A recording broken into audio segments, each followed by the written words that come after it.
Hey, folks, welcome back to Veterans in Conversation. We do this podcast once a month, and we're doing it under the power of our story, the umbrella of the power of our story. Our founder, Sarah Carell, has blessed us with the ability to come on here and talk about all kinds of very important issues that go to the hearts and minds of veterans and also first responders. So today is absolutely no different. We are blessed to have with us Stacy Rush. Stacy, welcome. Thank you. Okay. So this is, I realized this not too long ago. This is our 12th podcast. So starting next month, it'll be a year we've been doing this already. So this is episode 12 of season one. So next month we'll go into season two, episode one. So that's how it works, right? Okay, so before we kick this thing off here, I want to read Stacy's bio. She's got a really great background. So we'll read that and then we're going to jump into the interview. And Barry Zworestine, our co-host, Barry, well, before I start, I want to welcome you to the show as well, brother. Thank you. Pleasure, my friend. Yeah, awesome. And I think Barry and Stacy are probably going to take up the bulk of this interview because they're both educated and in the realm of what we'll be speaking to. So I'll be eating popcorn and jumping in from time to time. So let's go with Stacy's background here.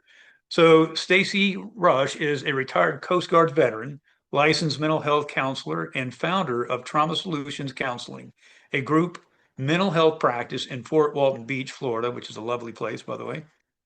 After 20 years of service, she retired from the Coast Guard in July 2025 and now primarily works with veterans, especially those in Special Operations Forces, supporting them through trauma, moral injury, and the identity shift that often follows service. She is currently completing her PhD in counselor education and supervision at Colorado Christian University, with research focused on how veterans make meaning of their experiences and rebuild purpose after the mission ends. Her work integrates evidence-based trauma care, somatic awareness, and faith, grounded in the belief that God walks with us not only in service, but in healing. Amen to that. Stacy has Stacy has been happily married for 18 years to a retired Coast Guard and Army veteran. They are a blended family with one adult son and three sons they share together. They enjoy traveling, outdoor activities, and spending time in nature. Well, welcome aboard, Stacy. And the first thing that popped into my mind is that number one, as I mentioned before we started the call, we're blessed that you're here. So we want to thank you right now for your time today, that you decided to come on and break bread with us here. And then the other thing is Fort Walton Beach. I'm gonna tell my age here a little bit. I graduated high school in 1983, and my best buddy and I, his dad said, "Here's my car. Here's a credit card for gas only, and go spend 2 weeks with my buddy Mark's brother. He was in the Air Force, and he was at Eglin Air Force Base, right? And he was at Fort Walton Beach in is it Destin, right? That whole area. We had a blast, 2 weeks, and it was this. I almost stayed down there. So if I did, I might not be here on the podcast today. We have the most beautiful beaches here. Yes, Yeah, they are it's gorgeous. yeah, it's like white flour, and Uh, it squeaks when you walk on it. It's crazy, and the color of the water is this aquamarine. It's beautiful. So, well, you're living in paradise. Thanks. My husband's trying to move us to Idaho, so we'll see how Oh, long we're here. yeah. Well, hey, Idaho's not bad either. That's beautiful. Yeah, If you like the mountains and the change of season, that's very nice. So, yeah. okay. Well, again, thank you for being here. There's a host of things that we'd like to talk to, but I'm going to pass this over to Barry so he can lead us through the interview. And we also have, I believe I shared with you that triangle, right? Mhm. So we'll bring that up at some point. I'll just share the screen so that people can see just a couple minutes of that, so they'll know what it is that we're talking to at some point in the conversation. So Barry, when you want me to do that, just let me know and I'll put it up. So I'm Okay. going to hand it over to you, brother. Yeah, thanks, Scott. And Stacey, really, it's a massive welcome. I've been following what you write on LinkedIn, and as we were talking about before we went on, my concern is that we need to start to broaden and ripple out into far more doorways to create healing. With people trying to heal injuries, whether they're transition, operational, or just adaptation into the challenges of coming into civilian life. And I like the fact that you seem to combine an extraordinary combination of, the faith, the trauma, moral injury, different modalities. There's an array of doorways that I think it would be really good to hear about today and how that works and how it pans out as you sit with individuals. So I'm going to hand it over to you. When Scott was referring to the diagram, we mapped out transitional complexities in a triangle with faith sitting at the top. And faith is really anything that people see beyond. It's that place where we hit the darkness, but there's still that level of resilience and ability to go through it. But people can redefine it or define it in any way they wish. And then at the bottom was wellness and tribe. And then coming into that with all the transition. Oh, here we go. Thanks, Scott. Yeah, And so, as you can see there, all the where this loss of tribe, belonging, purpose, PTS, we don't believe in the concept of a disorder. The moral injuries, which I think increasingly has become and is becoming one of the core wounds that impact on people so profoundly. Grief, which I believe when we strip away everything lies at the core of who we are. Imposter syndrome, well, the transitioning, operational impacts on relationships, and soldier to civilian. Thanks, Scott. yeah.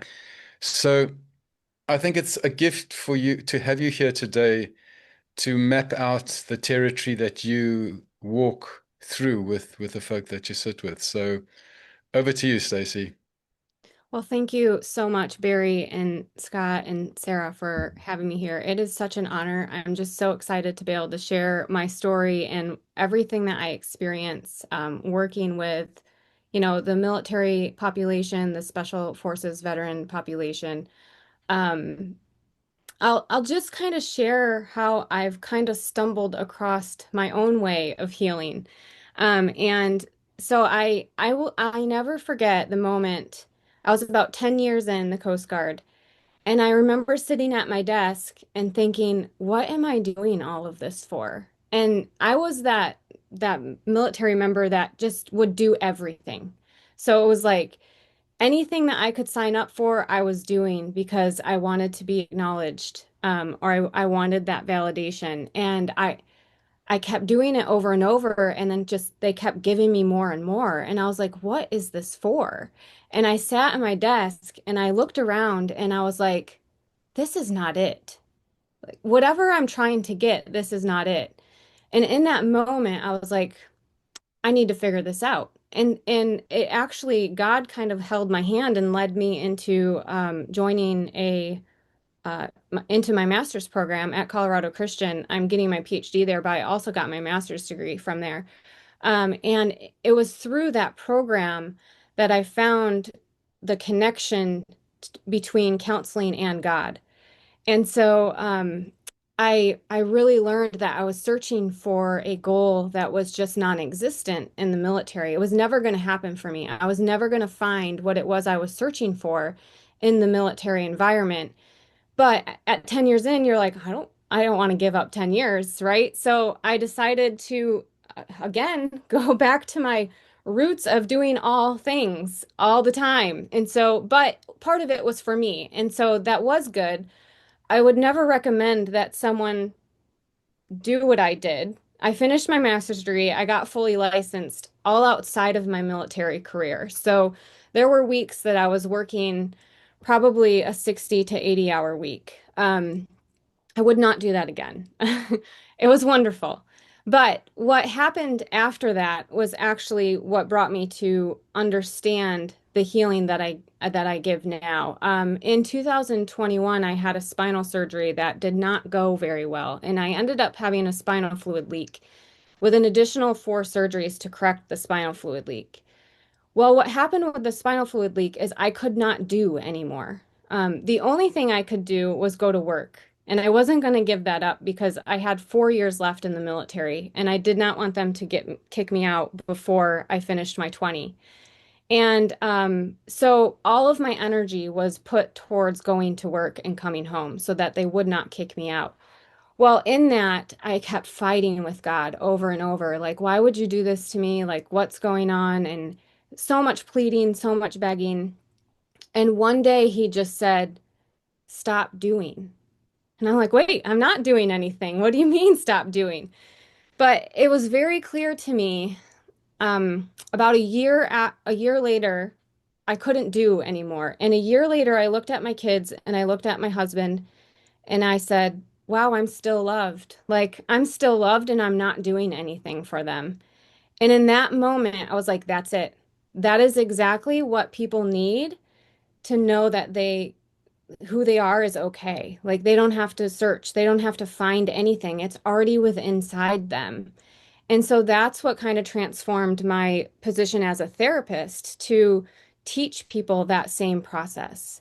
We, labels, the DSM-5, uh, all of the things that we tell ourselves, none of that actually matters because everything that we need is already inside of us. God created us.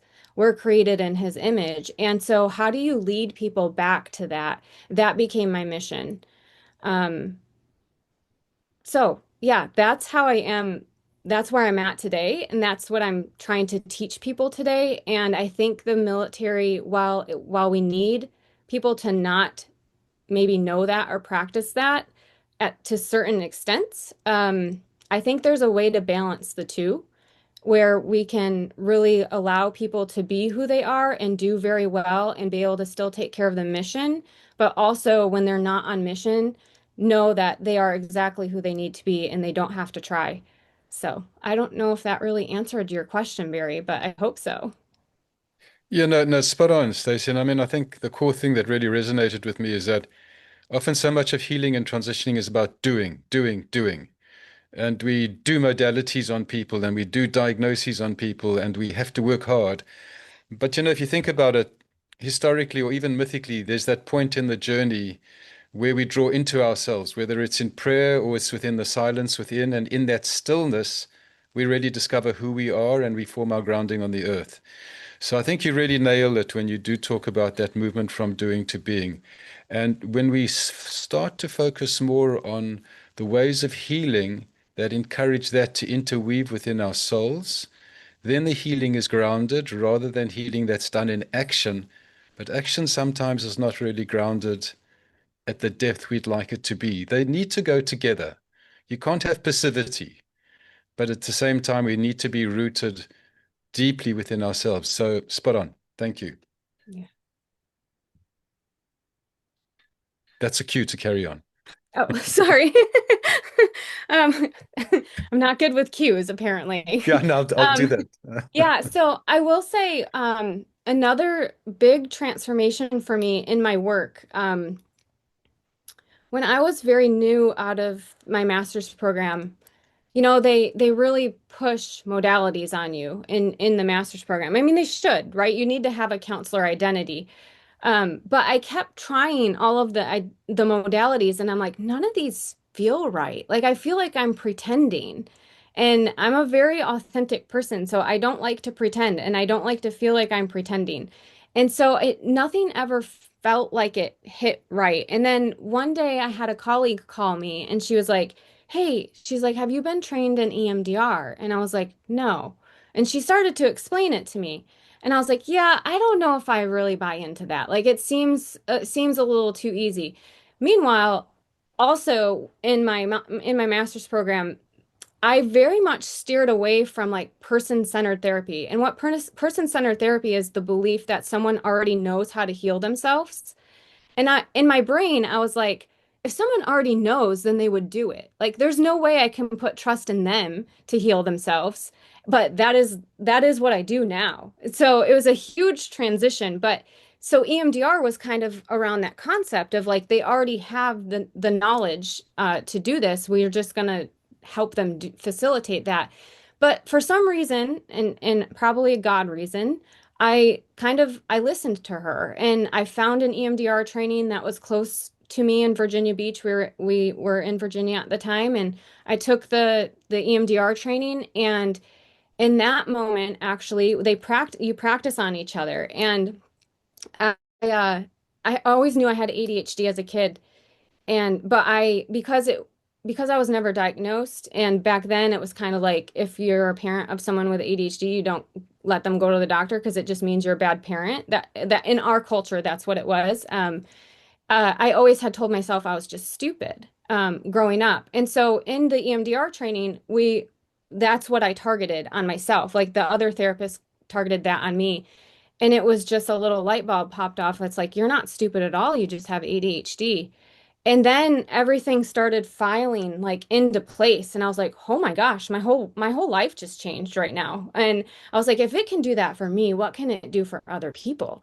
And so I really got on board with the EMDR protocols. And then also started learning more about through the EMDR, and actually just kind of happened naturally. I started to do a lot of parts work with EMDR. And what parts work is just noticing that you have different parts of you that make certain decisions based on what they believe you need in that moment. And this is where I think a lot of the moral injury comes from is we have parts that survive for us. All of our emotions are actually protectors and survivors. Anxiety, depression, anger, all of them, they're serving us from the moment that they were born inside of us.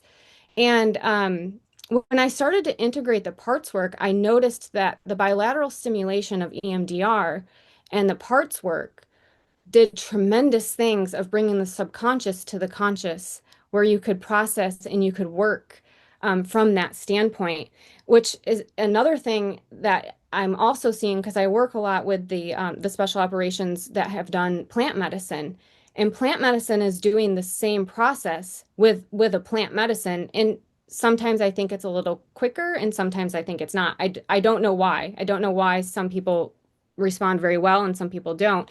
But knowing that with bilateral stimulation and with parts work, we're doing the same exact work that happens in that plant medicine. Really, all we're doing is going deep enough to get the knowing in us, the person that we were before survival had to take place, and allowing that to come out and allowing that person, ourselves, and our I call it my God created self, my image, I am the image of God, to run the show instead of all of these parts that learned how to survive.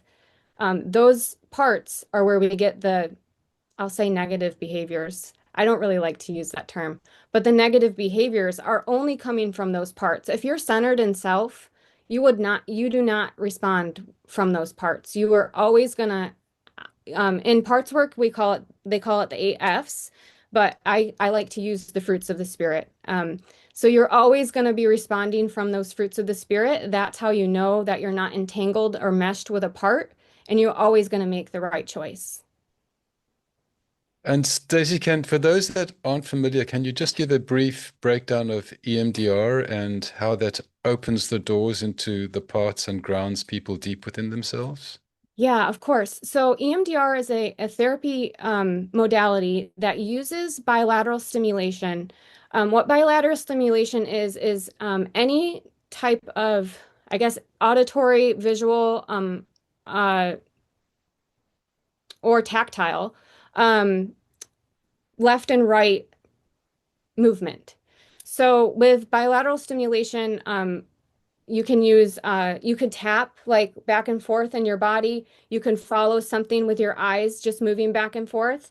Or you can just hear something with both left and right. It activates both the left and right parts of the brain. And what happens during that moment is that bilateral stimulation and activation of the left and right hemisphere actually shuts down your prefrontal cortex. It stops certain hormones from being released so that your prefrontal cortex does not have to do a lot of the thinking, which then allows your subconscious to come more forward. And in that, we start to process more of the deeper wounds, I guess you would say, And they start to make sense to each individual. So you use the bilateral stimulation and you kind of target something that you just don't like about yourself or that you've been telling yourself about yourself that, is not adaptive in any way. And once you start with that and then you just keep moving through the bilateral stimulation and then it makes sense.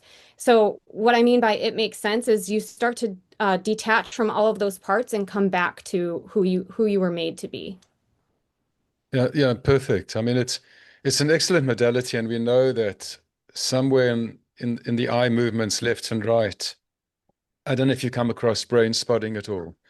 Um, but brain spotting also uses visual points. And I think meditation, breath work, um, the plant medicine all create that absolute point of stillness that opens doors into the deepest parts of our bodies.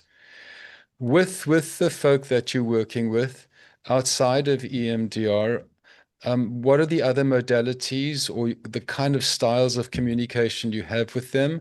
And what are the kind of presentations that you're seeing in that transitional process where people can get really stuck and very lost?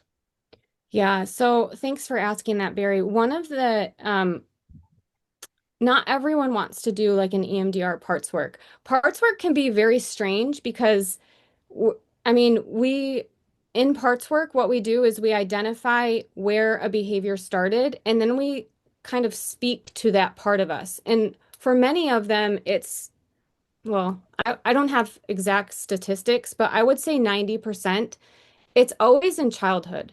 And so a lot of therapists who aren't familiar with the military veteran population, they tend to believe that the trauma is stored from the war.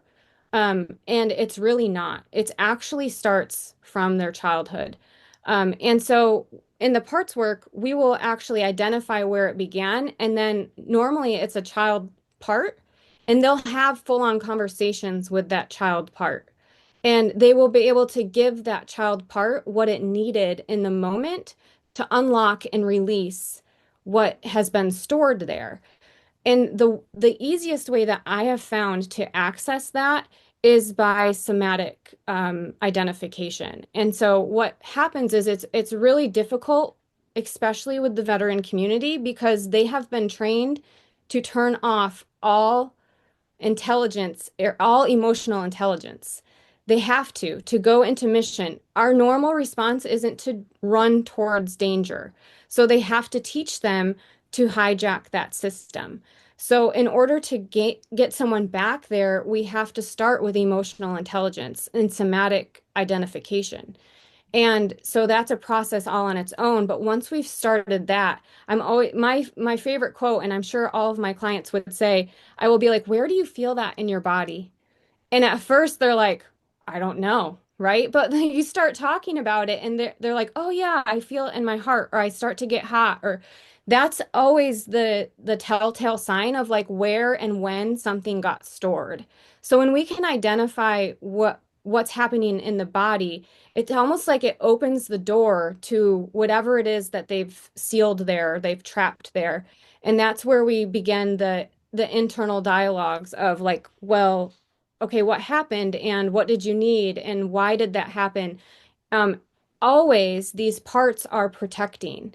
And that's really like the highlight of moral injury. I always caution what you can't go back into something that happened to you with the knowledge that you have now. Because that part of you that made that decision then did not have the knowledge that you have now. They acted they acted from survival. And so we always I caution people in that place because if they start doing that, we see moral injuries start to develop.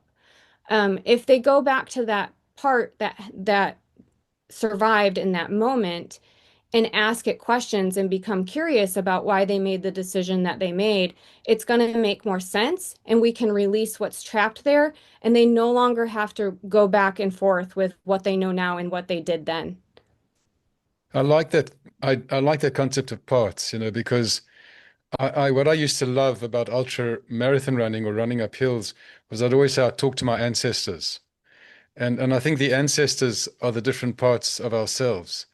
And I think we access the ancestors through our bodies, through the stillness. We don't access our ancestors by frontal cortex conversations.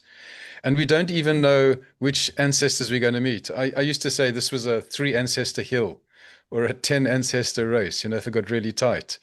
But there's a part of us that needs to be willing to chase those ancestors, to open our willingness to start to have a dialogue with them. I used to say that when I know that most of us, and I include myself, we run from because it's just too painful to run into. And I had this image on a run one day of wolves, and good wolves, not destructive wolves, about 10 of them, and they follow us at 100 meters. And we can never run, doesn't matter how fast we run or how slow we run, they remain behind us. There's a point in our lives where something happens and you can no longer move forward in that way of running from. Then they sit in a circle and then it begins. And I used to say it's better to walk towards the wolves or invite them in rather than get to that point where they sit around you and now the journey begins. And it's a tough one. So I think that concept of parts is superb, where we can begin that dialogue. And if you think about it for veterans and first responders, I always say, have you left someone behind? Would you leave someone behind? The answer is no. So going back into the parts is that SOP where you're planning those modalities, you're planning your rescue mission. And in rescuing yourself on the way, you're going to meet various parts of yourself. And it's how you operate, how you dialogue, and what you do with them as you move forward into returning yourself into your present in a transformed way. So I think I love that concept. I love that as an action model. It's profound and it allows people to heal at very deep levels. With the EMDR and the parts work, you also mentioned the concept of faith and the plant medicine. Can you talk more to that so we can also explore that a bit? Yeah, so my belief is that because we are all created in the image of God, we all have this ability to be that. And when you think back to the very beginning of the Bible, we have Adam and Eve who sinned. And immediately after their sin, they felt guilt and shame. And so that guilt and shame became a part of them. And then when you have guilt and shame that becomes a part of you, you keep building upon that part unless you can understand why you did what you did in that moment. So I like to explain this in the perspective of all of our emotions are actually messengers to let us know that we're not doing something right or to let us know that we are doing something right. And we tend to not think of them that way. We tend to like the good emotions and not like the bad emotions. But the bad emotions are actually serving us good. And so, from the example of Adam and Eve, guilt and shame is a negative, so we say, emotion, but it was actually trying to show them that they didn't do something right and they needed to get back on track. And so, I like to kind of use that. If you're feeling something negative, it's actually a good thing because it's trying to move you back onto the right path. And so I guess with your question, Barry, it's more of I guess the answer would be we all have the ability to come back to our paths. We just have to be able to, like you were saying, friend those different emotions and become a team with them and drive them back to that in that direction. What's so interesting about the special operations community, and I mean just the veterans community, military community in general, is that they all have these skills, but they've only learned how to apply them to the mission. And so we will identify the skills that they've used in mission and take those same skills and apply them to navigate their path back to self. And they get it. It's just like you don't even have to try at that point. They just know what to do. But they don't think of it that way because no one's ever taught them that way. They've only taught them how to deliver through the mission. But they are hyper focused, which you need to be. Like if you access a part from a hyper focus standpoint, you're gonna know exactly what that part needs. they can be very aware of their body. When they shoot a rifle, the same thing is happening. They're aware of their breathing, they're aware of where their trigger pull is, they're aware of where their target is. They have all the skills. You just have to move them into this direction so that they can utilize them this way instead of a mission essential way. I guess to go back to your question, it's we're not going to ever stop making choices that could potentially hurt us. We're humans, and God knew that, and that's why, we had the fall. But it's how do you know, like, how do you learn from each of them and being able to keep that perspective of like, okay, I'm feeling something negative here. What is it telling me? Versus I'm feeling something negative here. I'm bad. You can move through anything if you can view through that lens. Yeah, spot on. And I think what you highlight as well is that even apart from modalities, the core thing we all have to think about is what is the language that fits the territory of the people we're sitting with. Rather than you enter my room, I tell you where to sit, I'll diagnose you and tell you exactly what modality you use. And I found that the gift of sitting with the blokes over a long time was, when I left my war, we didn't even know, kind of, a veteran didn't even exist in our heads. There was nothing in our consciousness. We just left and blew into life, and everything in the past disappeared. But sitting with the guys, I learned that there's a language. And as I said to you, when we talk about the rescue mission, I don't talk about frontal cortex and limbic system. I talk about, your ambush zone with your trip flares. Where are your trip flares? Where are your claymores? Which way are they facing? How do we move from our ambush zone into our OP? The OP's, the OP's the primal place where we learn that mindful place of just observing, sitting, planning, and organizing. When you start to use the language, and I use a lot about the pull-throughs, having not cleaning a weapon, your AD is your accidental discharge or your outbursts of anger. Your stoppage is your depression and anxiety, and your runaway gun is you just causing destruction. But when the guys get it, then they're ready to actually realize that one, they don't need to learn anything new. All their skill sets are within them. But it's never been opened up for them because the modalities that are being used are alien to that. And I think when we do that, the progress is actually quite swift because the minute they go, aha, I already have everything I need to create the change I want. At that point, I often say you're not in the back seat of a Humvee trying to drive through an ambush. You've got your hands on the steering wheel. There's still an ambush around you, but you've got your hands on the steering wheel.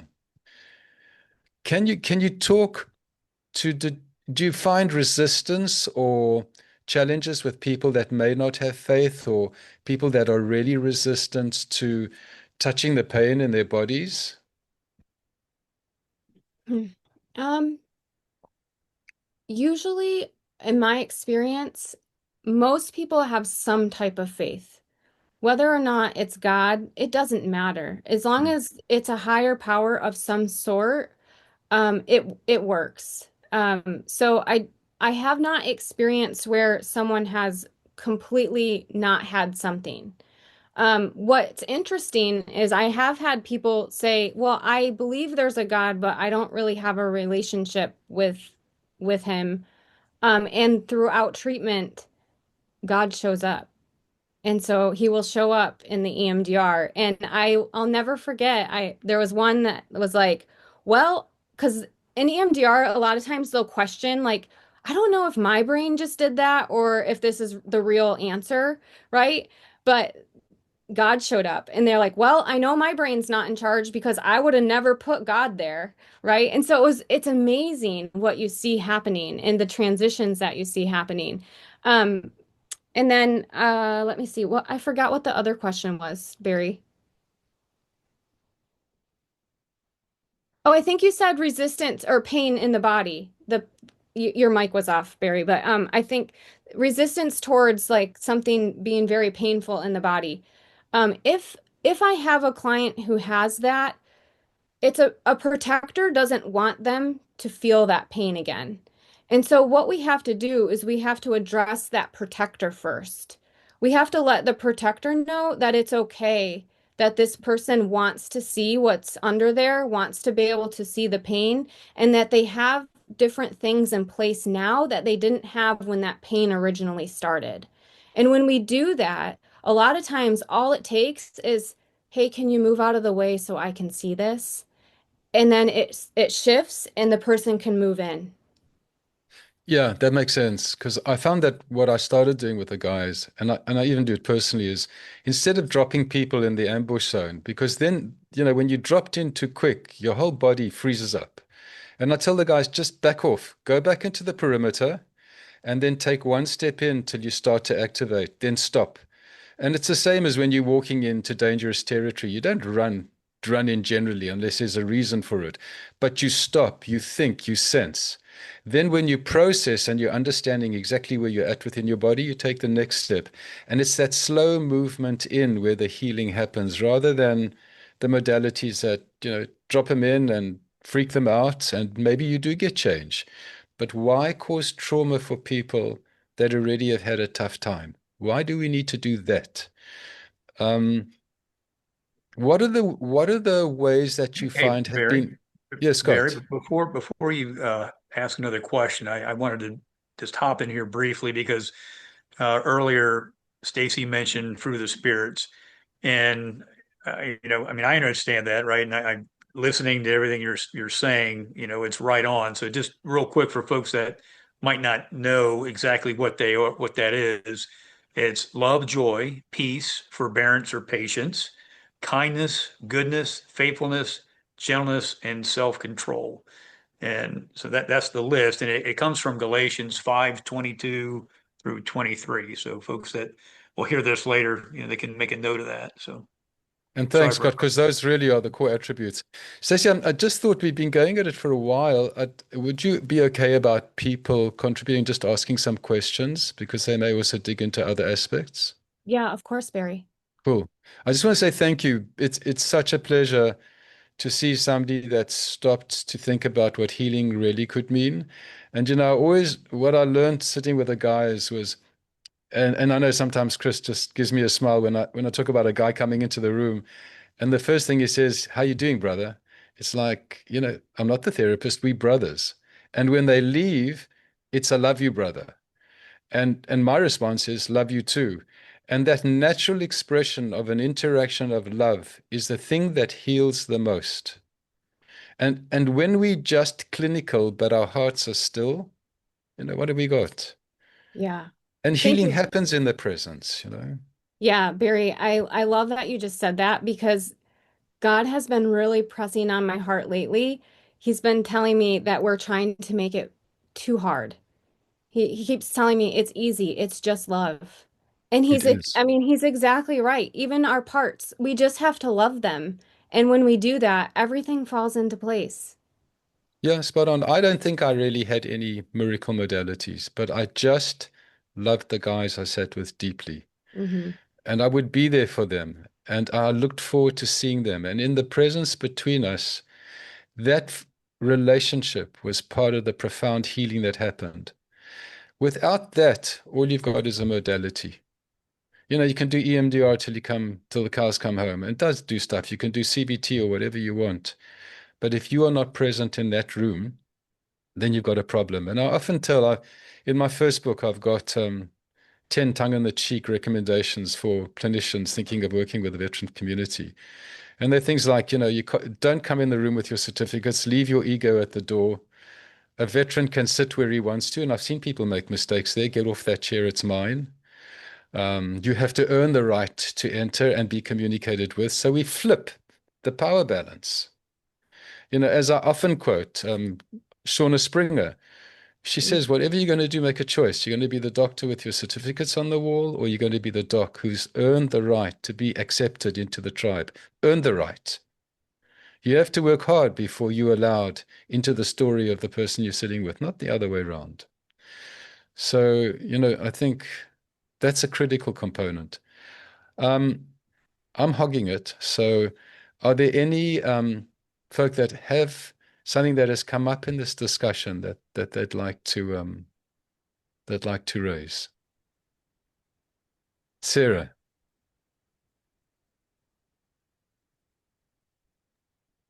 All right, I'm changing the screen on the recording. I really appreciate Stacy just how you shared all that and just the power of EMDR, what that can do, and the somatic identification that you talked about. Um, because I was just talking to somebody just recently, and this person has so much insight and is really troubled, just going through a lot of challenges. And said, and he um Gaber Mate, he's read like his is that his name or is that the tea? Gaber Mate, that's the It's both, but you can't drink him. But yeah. it's the same one. Okay. Um, he's read his book and just feels like he understands things a lot intellectually, but he's still so stuck. Mm. So stuck. And what you're talking about really seems like it releases, the body keeps the score type stuff. Yeah. That's what I'm hearing from you. And I love the idea, just even spiritually, of just bringing yourself home. These are ways to help a person get behind these body part protection to come home. And yeah, thank you, Stacy. Really, really great. Thanks, Sarah. And Stacey, there's an interesting thing. I don't know if you come across it in music. It's called entrainment. I used to run drumming, West African drumming, community drumming circles. And you just let everybody drum randomly. They just go for it. And then slowly over time, it's the most amazing thing. Suddenly, it's one beat, and everybody's holding that beat. And I think, I'm not saying that people who haven't been in service can't do the work with veterans, but it's how they learn that entrainment within their own bodies and the presence they need to bring in. But the one thing I always say that binds all of us together over generations, distance, it doesn't matter. We know each other because of our hearts. They beat in a similar pattern. Deep within ourselves, we hear it. And that means that there is already enough going for the healing to begin by just that immediate experience of being in the presence of those where you can feel the shared understanding, you can feel the shared heartbeat. Now, people can learn to do that, whether they've been in service or not. But thanks, Sarah. Rich,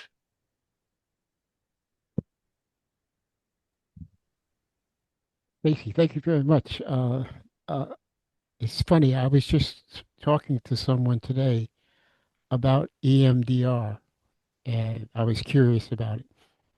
And I'm going to look for somebody in my area because I thought it was something you could do on Zoom, but you have to actually do it in person. Uh, but the other thing that uh, piqued my interest also was, and it was asked a couple times, but uh, the plant medicine part. Uh, are we talking psychedelics and things like that? Rich, let me just real quick before I answer that question. EMDR can be done online. I do EMDR online with people. There's a platform that you can use. You can use visual or audio tactile. So just so you know that is an option. And then regarding the plant medicine, yes, I am speaking of psychedelics. I have seen how wonderful that they can be. I do want to point out that the work still has to be done. Regardless, if you do plant medicine, you still need to know how to navigate through, because it will give you a great foundation. But if you don't know what to do with that foundation, you will go right back to your old habits. It's kind of like the lens I was speaking of. If you understand that your emotions are all there to help you and you can view through that lens, you are on a path forward all the time. But if you don't have that, you can and most likely will revert back. Maybe not the same way, but you're not going to stay the way plant medicine made you stay or made let you come out of it. Oh, okay. Um, the reason the person was telling me, the reason I thought it was you had to be in person, he said he had two controls in his hand, but they would give some kind of vibration to it. And I said, well, you can't do that online. Yeah, and that is one way. But again, you can do it by just watching something move back and forth because the eyes are moving, or hearing something back and forth. So it is possible online. I do most of mine online, to be honest. Wow. Yeah. Thank you. Yeah, Hmm. it's very effective, Rich. And as Stacy said, it's the one thing which allows the front of your brain just to shut down for a while, and then it just allows the deeper parts to come up. Does it help with sleep? I don't know, I It still don't can. sleep. Yes, it can, especially if you target that. Like if you use that as one of the EMDR targets to move through. But most of the time you're not sleeping because you're worried about something. So there's also if you work with that worry, you will probably then be able to sleep. Okay. Yeah, and Thank you. good point. And I mean, Tim, at some point you're going to need to come back now anyway because we need to address sleep. So, you hooked, brother. Um, okay, Sabine, you had a question? You had a hand? Yes, thank you, Barry. What I get from that talk is very inspiring for me. I get from the talk that moral injury confused our relationship to God. And this is very important for me because I found something in that I lost my faith and because my grandmother forced us to go into church and to do condemnation about our sins when we were little kids. And this was also an effect of the war because everybody felt guilty and they projected it on their kids and they forced us into the church and to pray. But we were very confused about that because when we were kids, we didn't feel that guilt, but we felt that the adults felt guilty, and that was a very confusing situation for us. Later on, I had a very deeply moving experience because I found the Brotherhood of Taizé. I don't know if you know that. Do you know the Brothers of Taizé?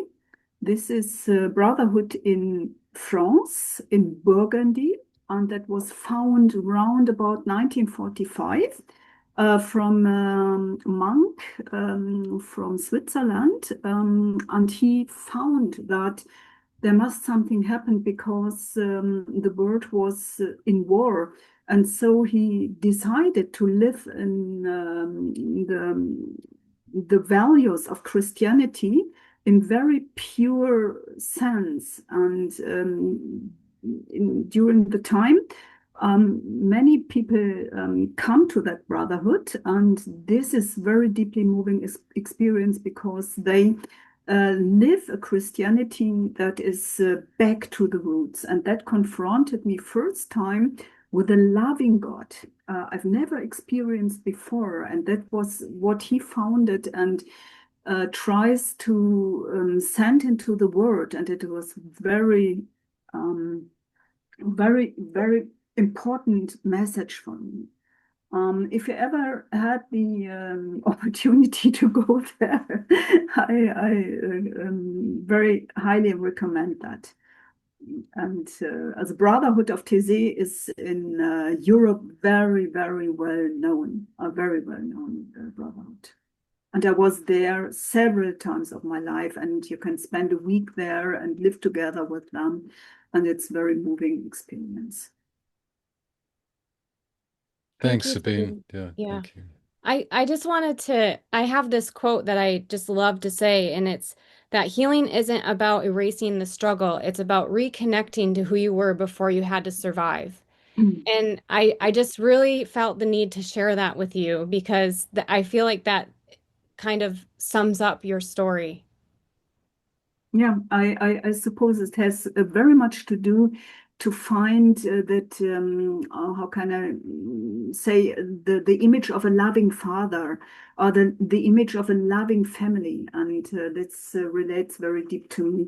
This is in my eyes a very important step into healing, because if you experience more injury, you get completely confused with your inner values, and it destroys also your relationship to God. This is what I felt inside me. Mhm. And I'm very happy that I could make this experience.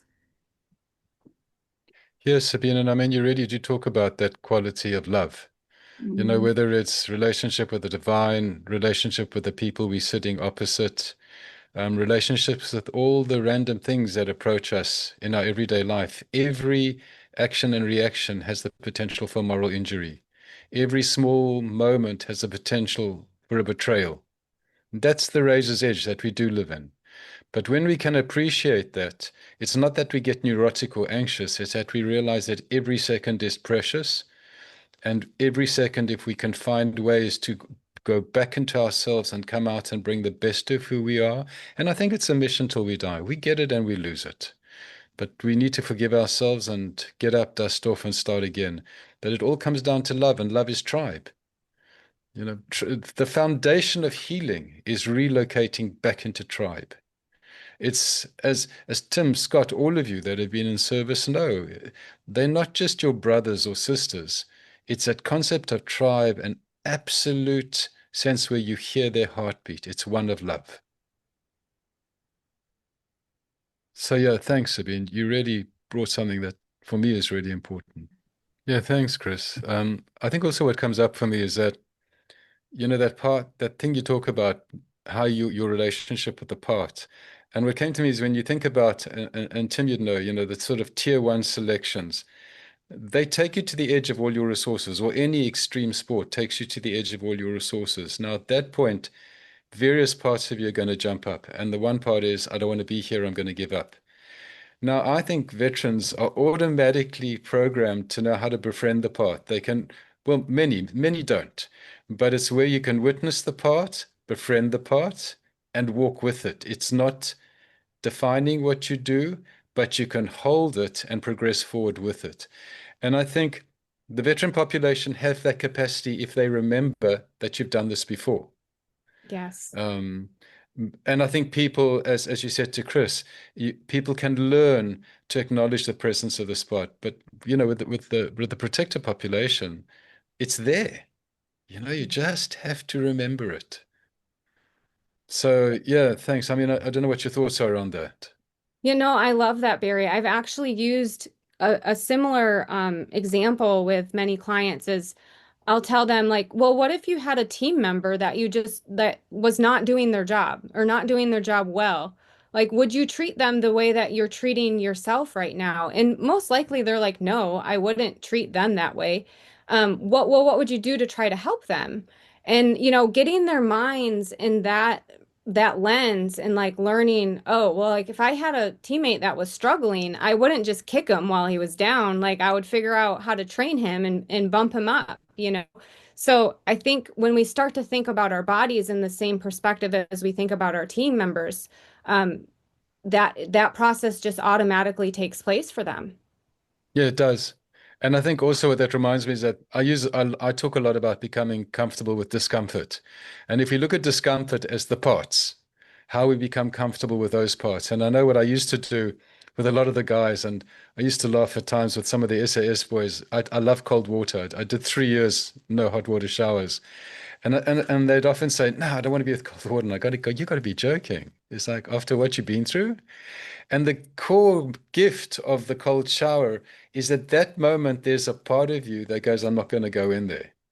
Now, your challenge then is to go, I hear you, but you and I are going to have a shower together.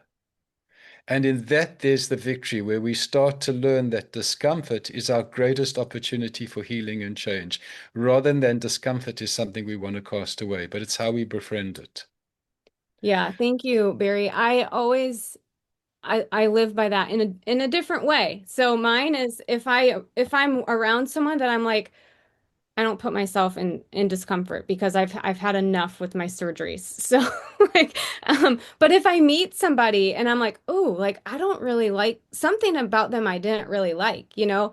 I think someone who doesn't have this perspective would then be like, oh, it's that person. But someone who does have this perspective, that I go inward and I'm like, well, what part of me didn't like that? And why didn't I like that? Right. And that's my own work. And then I can process through that. And then the next time I'm around that person, they don't bother me at all. Because if someone bothers you, it's not actually what they're doing. It's that something inside of you has been triggered by what they're doing. I actually hate the word triggered. I like to use activated, but I used it. It's just kind of repetitive at this time at this point. But it's just knowing that if you're activated by something, it's because it means something important to you for a reason, and you want to do the work to really dive in deep inside yourself to figure out what that is. And then once you do, the other people don't bother you. If they're doing something wrong, it doesn't bother you because you can recognize that it's them and it has nothing to do with you.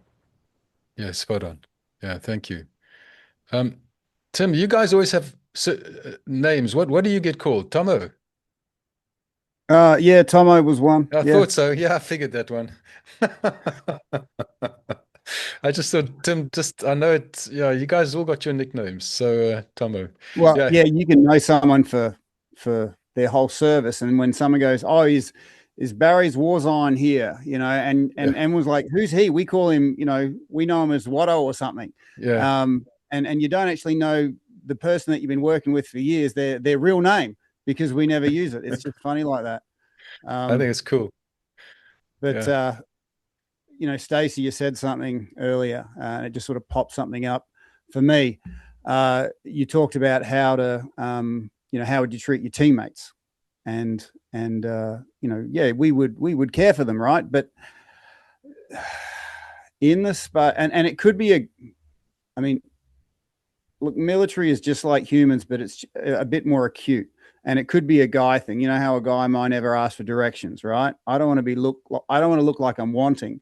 But in the military space, this is kind of taken to the next level because if there's any kind of selection needed to get into a particular unit, the people that need help get weeded out. And we associate that if we ask for help, that means we're weak. And if we're weak, we'll let the team down. We'll let the tribe down. And there's no goddamn way I'll let the tribe down. I'll die before I let the tribe down. So there's this really like a misaligned attachment to creating, you know, our own personal hell through the best intentions because we feel like we're protecting the tribe by just not asking for help or allowing the help in. Yeah, so it's that fear of vulnerability, isn't it, Thomas? It's that deep fear of vulnerability, and we create a story around it. And I've been thinking a lot about that concept of vulnerability because it's I think I don't even think it's just my generation. I think it's such a hard and pain. It's easy to be angry. It's easy to push it down, but vulnerability is, for me, it's yeah, it's about letting down others, but it's also letting down yourself. It's uncomfortable. Yeah, well, look, if you've had a system wired to if you drop your guard for a second, that means someone's gonna get hurt and it's gonna be your fault. So that vulnerability is a stretch too far. As I've been learning, you have to learn. For me, gentleness is the shallow end, and then you can move into vulnerability because I've got this trigger attached to survival mode, and when my brain goes into survival mode, I'm not thinking clearly, you know. But you are right, allowing yourself to feel those things, feeling vulnerable. It's like something magical, godlike, divine happens when that sort of transmutation happens, when you're actually feeling that thing that you don't want to feel. My question, Stacy, is do you have a modality? Because there's a few that you use, I hear. Is there any one that is used more than others? What would be your top one or two most go to? I mean, I'm sure there's, you know, horses for courses, but what do you find is your most common go to, especially in the veteran space? I would say Well, first, for basically anyone, even outside of the veteran space, is somatic identification. What is happening in your body? Because that is the gateway. That is how you start learning. That is how you start guiding. It is everything. And even with what you were saying, Tim, about the vulnerability piece, right? If you think about it from a somatic perspective, when you're trying to be strong and not let anyone in, your body feels resistance. When you allow someone in, you said it yourself, you feel that openness, you feel that release, you feel that peace. It's the guide. We don't have to do anything. Our body tells us everything. We've just learned to name everything incorrectly. Yeah, yeah. Oh, because I mentioned it in the chat earlier, but these psychologists, they study really hard, no doubt, to get their degree, but no one tells them that the trauma goes down deeper than the words can reach. Blah, blah, blahing ain't going to hit that ancient wiring that's got locked into place. And what Barry talks about, look, psychologists even know that 95% of their job is rapport, but they don't actually, if that is the case, shouldn't we spend a bit of time understanding the distance between, the knowledge that's in your head, but then the space that's between sort of you and another person? But and this is where the frustrating thing happens with veterans. They try and get help, but the help doesn't help. It just gets worse. You get this guy that's worked really hard studying for 8 or 10 years, and they're trying to prove the fact that they haven't spent that time in vain. So they've got to kind of rubber stamp you with this stuff. And guys really push back on that. Never again, never again, So I get a bit excited because I got a heart for people that are in these vulnerable positions, and they look for answers, and they're quite vulnerable, and they're met with people that promise but don't deliver. And trust is something that's so powerful. Barry spoke to this. That trust in the tribe, that's like this superhuman power. And then when you get out on Civvy Street and you try and use that superpower, like, yeah, I want to trust again, and that trust gets betrayed, that's a gut punch. And when I hear you talking about that somatic integration, do you have have you got an observed time frame before you actually drop into the somatic integration, or is that just something you lead with? Do you wait until they go, this guy trusts me now, I can do this stuff, or is there? Nope, I go into it right away. Okay, got it. Yeah, I will ask them, right, like if they're describing something to me, and I'm very thankfully, because of my childhood, I'm very observant. I can pick up on a lot of body movements and stuff like that. And so I will see a shift. And immediately when I see a shift, I will ask them, what just happened in your body? And they've just not stopped to think about it ever. And so when you force them to stop and think about it, it very naturally comes up. Now, I wouldn't put them in a super vulnerable position to go deep in their body right away, but that conversation, very surface level, what just happened in your body, just helps build that rapport to be able to move. That question isn't taboo anymore. Like later on, when they trust me a little bit more, they're willing to go deeper. Got it. Cool. Thank you. Yeah, I used to say, it's like an operational process. If you're not watching your tracks, you're going to run into your own ambush. Now, and Tomo, I mean, for me, the guys know here when we start talking about current folk working with veterans, I get pretty heated and tight under the collar, because we're dealing with people that are prolonging. And in fact, I sometimes wonder whether the loss of life is also because of the moral injuries experienced when they are failed. And so I'm a bit tough and tight on that one, because there's a real obligation if you want to work with a population that's stepped into places very few people go. We have to come in with the right heart and the right mindset.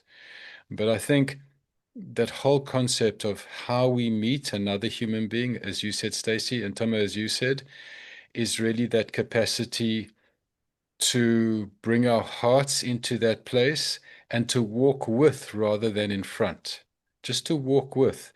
And, they will get to where they go. And Tomo, I like the idea that you talked about. You don't go straight into vulnerability. You go to the perimeter. maybe it's a bit of self-care. You know, when the guys leave my room, often we've organized 20 minutes of pull through, whatever it may be. Make your bed, go for a walk, um, do some breath work, think about having a cold shower. What are you going to do?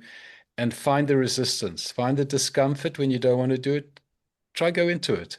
And so when they walk away, they are already back in the driver's seat. They're already starting to track the parts of themselves that are coming up.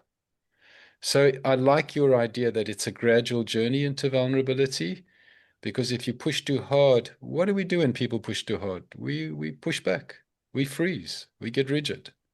It's like a tree that won't move. So, Stacy, that and on just jumping on Tomo, what are your processes of moving guys and girls into vulnerability where it's not easy? Yeah, it's not. I think what I hear most from my clients, the feedback is that I'm treating them like a person, right? Like that is truly what it is. And I'm hearing their story, I'm understanding their story, I'm not judging their story. I'm knowing that when they tell me something that they quote unquote say I did wrong here, like I'm moving under that and I'm finding, well, why? Why did you do wrong? And then we're talking about that instead of like the wrong thing that they did. And so I think just having that connection with individuals. I've had clients that I just sit in silence while bilateral stimulation just moves the whole time. And some of them need that. Some of them that's their processing. I don't have to do anything. They all know what to do. It's just putting them in an environment that they feel they can do that and they're free of those distractions and they have trust that the person who's sitting there with them knows what to do if something happens, if something comes up. So I don't know. I don't really know if I answered your question, Barry.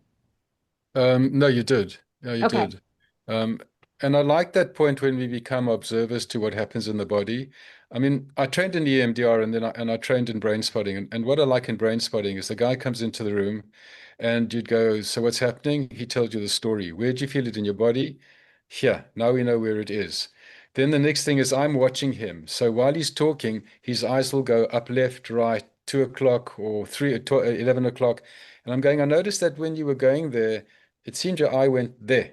So then I pull out this wand and I go, tell me where to stop. Is it here, here? And you go, stop. I'll go, is it here or here? Stop. Is it here or here? Stop. Now we've located the point that connects the back of the brain. At that point, the difference between this modality and EMDR is that my question to the guy is, we are going to become curious observers to what the body brings up. You no longer need to look at me, just hold the spot. You don't have to do anything. And you'll go, geez, I just remembered when I was a 3-year-old.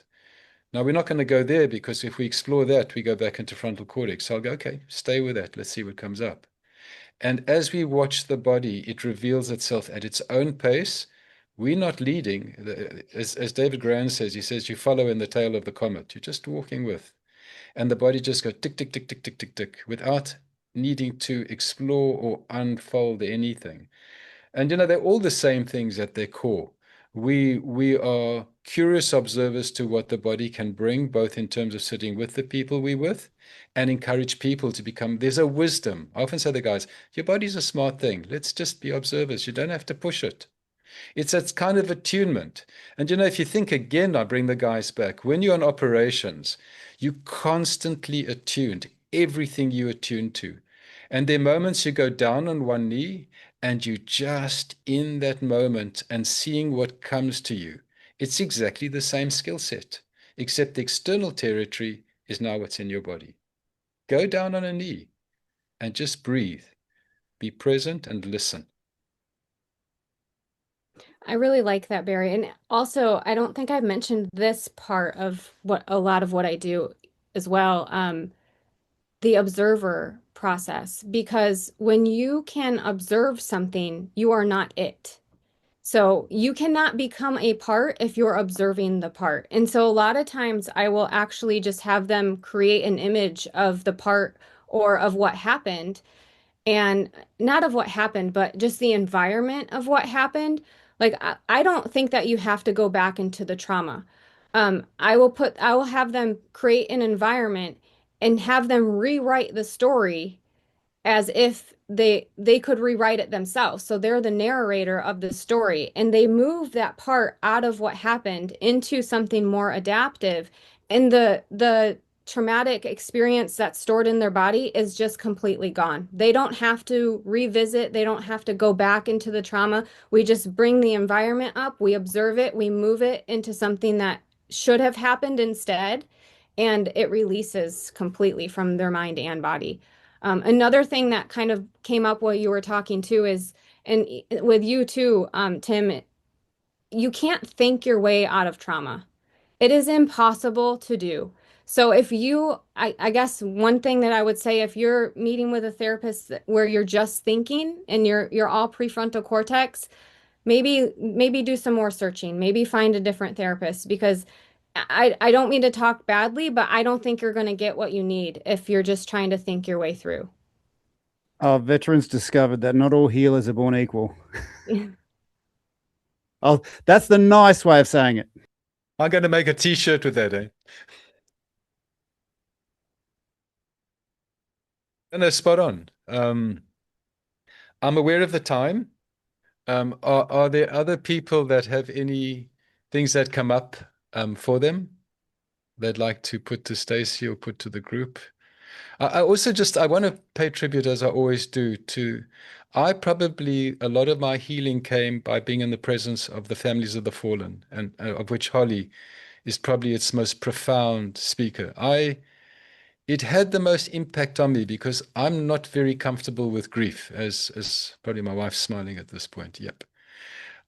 It's like I'll go anywhere but there. Just leave me alone with that one. Um, and I learned by listening to folk like Holly who've been in that huge territory of grief, how you can actually it's what you talk about, Stace. You don't have to squeeze it. You have to be able to walk with it, respect it, and care for it.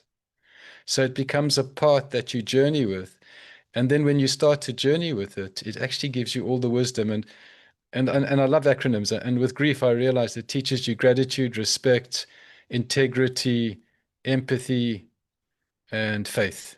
I might have left a letter out, but it's the same attitude towards the paths. And I think the other thing is also that as you were talking, I realized that I often talk about therapy as being just on the OP, it's just the kind of frontal cortex. But when we learn to work with our past and our trauma, if we remind guys that, let's do a quick OP and go check it out, and then come back into the territory. And that's not something I thought about, and that came up today is when we can say that, and the guy, okay, let's go OP, and how do we get there? And then you have the things that can allow them to just take a moment into OP, and then we come back in. Scott, you've been very quiet, which is unusual and concerning. Taking it all in. I was thinking that as well. I'm like, man, I'm being kind of quiet here. I'm learning, right? And I mean that with all my heart. This has been a great conversation. And in the military, we talk about winning hearts and minds, right? And the spiritual aspect of this can't be denied because if you speak of the heart, if you speak to the heart, that's when the mind opens up. That's when the mind follows. And that's probably why it's hearts and minds, right? It's not minds and hearts. So, that resonates with me.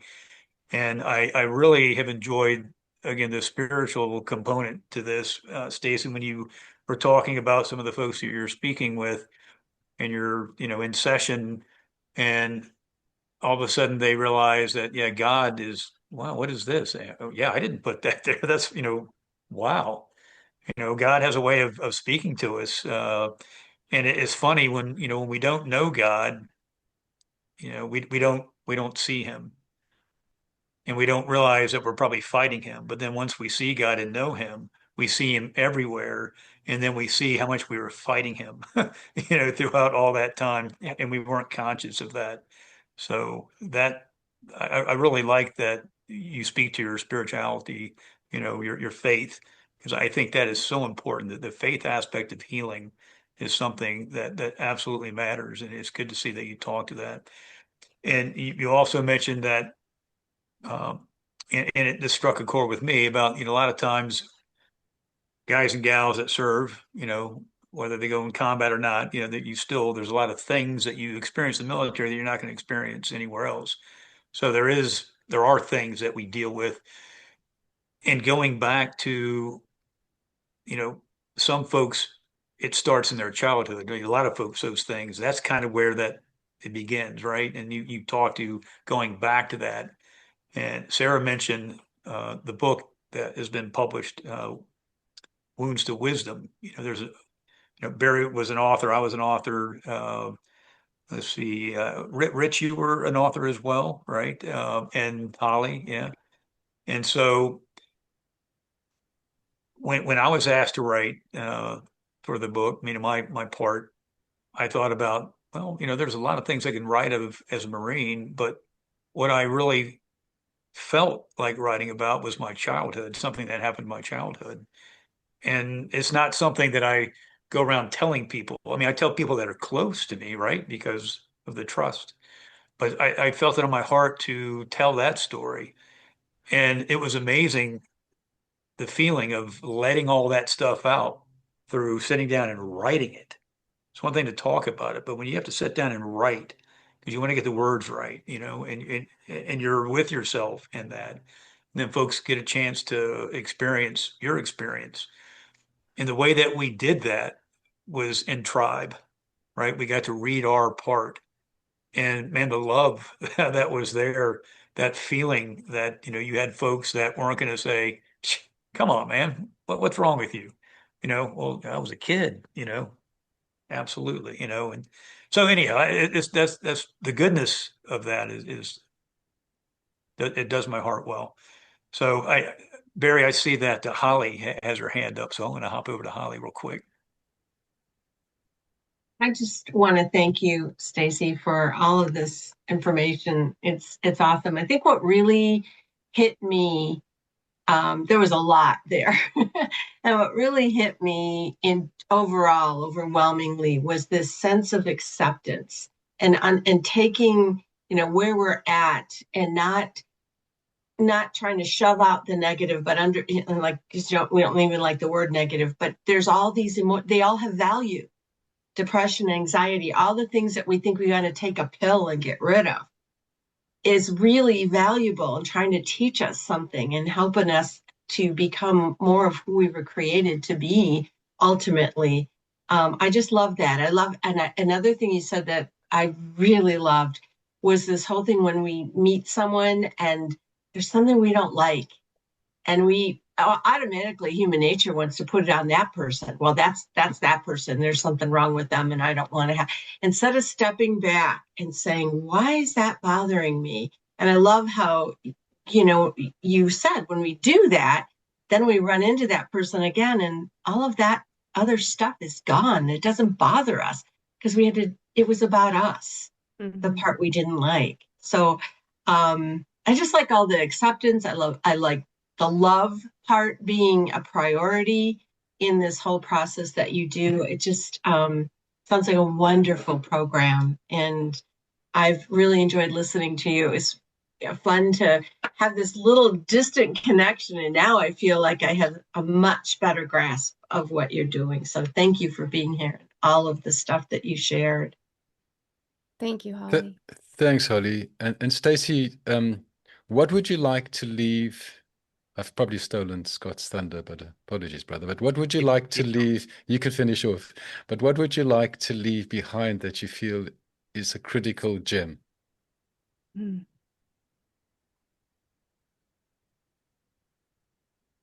I think, oh, that's such a hard question. There's so much that I would want to say. I really just want people to know they're not broken. That all of the pieces, kind of like what Holly was saying, all of the pieces are there for a reason. We just have to find out what that reason is. Yeah. And I want to add to that, it's one, you're not broken, and two, you're not alone. Yes, yes. That became the driving force for me. It was a huge one. Yeah, actually, Barry, that you said that, I was just having this discussion with my husband the other day, and I I don't know. I think God just like plants little seeds in me and he's like, "All right, here, we'll water this one for a while." But the question was, why does that culture only exist in the military? Not that it only exists in the military, but why do we leave it? Like when we leave the military, why do we feel like we don't have that anymore? Because God created us to have that everywhere.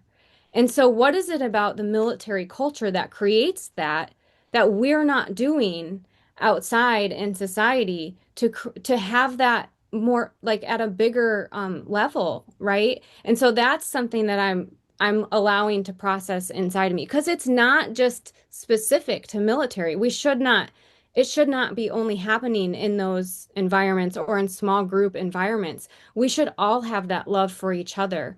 And I think I'm on a mission to find out why we don't. Yeah, for me, I think I often say that I think the world is a bit like the movie The Matrix. And there's a portion of our world that's driven by power, possession, wealth, appearance. But then on the But so side is of the that, military. yeah, yeah, yeah. But on the side of that, there's the yeah, well, that's up there. Yeah. Absolutely. And there's a lot of deep moral injuries when that starts filtering down. Absolutely. Um, but parallel to that and moving at the same time is the goodness that breeds so much healing and so much love. Now, I think our challenge in living with the matrix is how our stance between we all need a foot in it because we have to earn a living, but it's that balance between what part of us is in and what part of us is out. I think when we are in tribe and real tribe, and I think part of what I've been thinking about over the past year is how we learn to recreate tribe in a different way. Now, I don't think it's about losing military mates. I mean, look at us all together. I look at my closest friends are from my war and others, but I think it's also about learning to be in service. It could be a charitable institute. It could be doing something. And service is when we connect with tribe. So I think the challenge is tribe is there, but it's how you learn to find ways to reform it, but not necessarily leave your brothers behind. But it's how you also have to adjust and adapt to something different. It's a different shape, but it's got the same resonance. It's like I've said before that in the African philosophy, we have a concept called Ubuntu. And Ubuntu is I am truly who I am in the presence of who you are. I Mm. am who I am in the presence of who we all are.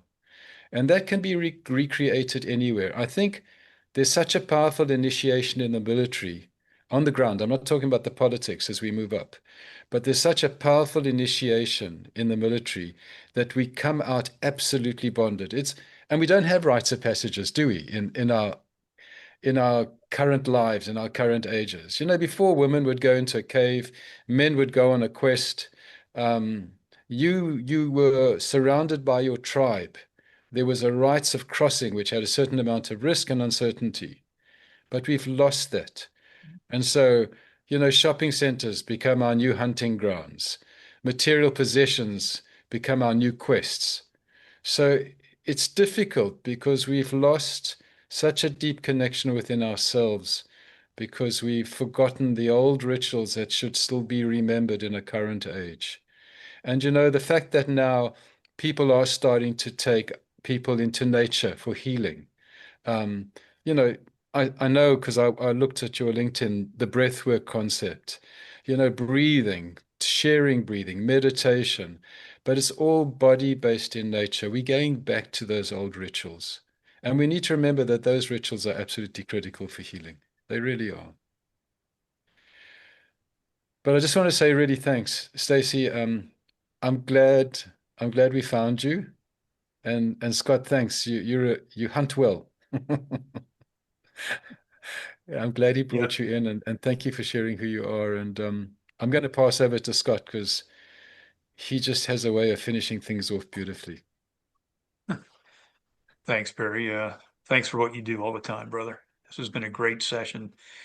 And, when you talk about going back into nature, I grew up out in nature, right? Grew up hunting, fishing, and just being outside all the time as a kid, right? You would leave the house, you might come back for lunch, but then you'd leave again and you'd be out and you come back, when it starts to get dark.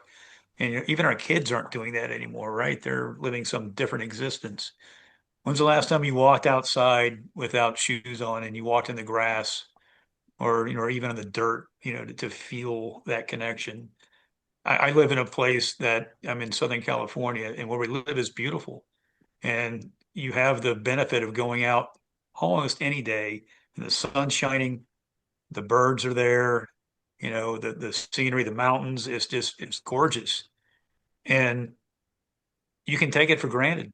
It can sometimes just be in the background, you don't notice. And the times that I'm sitting here in the mornings reading, and I look out the window and it's like, man, you got to get up and go outside to experience that thing, especially in the mornings. I really feel God in the mornings, and that's a blessing. So, you know, you talked about this is a kind of a goofy thing to end on, but I'm going to do it anyhow. You were talking about cold showers. So I'll share an experience about a cold shower.